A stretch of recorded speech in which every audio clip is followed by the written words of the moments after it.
Last week, the CWU Board of Trustees held a meeting where they decided to approve a budget for student organizations. John Franklin tells us more.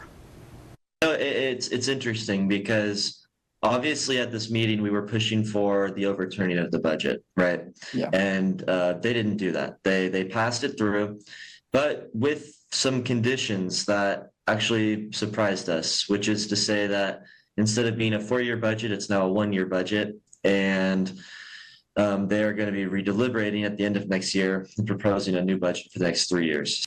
CWU Wildcats were pleasantly surprised that a budget approved by the Board of Trustees was 3 years shorter than initially intended. This gives certain organizations, like the student newspaper and magazine, some hope for more funding in the near future. As we've been fighting all quarter, I wouldn't say this is a win for us at all, but I would say that it's a step in the right direction for sure, at least towards promoting change throughout this whole entire process. KIMA received a statement from Joel Clucking, CWU's Vice President of Finance and Administration. He states the following: "This was the first stage, and I'm confident that we will present the trustees with a balanced budget in October. While the full CWU budget is going to be approved later this year, the S&A budget is final." This S&A budget, this is the final budget for us for the next year. So this won't change. This is set in stone.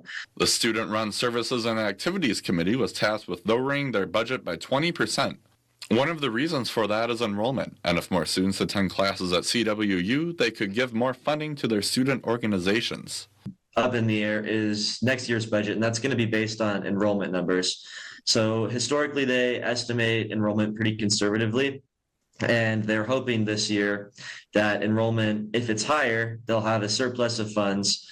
And some of that would go to the S&A committee. So if there is a surplus of funds, if enrollment's higher than projected, there is a possibility we could apply for a base funding adjustment or supplemental funding through the S&A committee. For Action News, I'm John Franklin.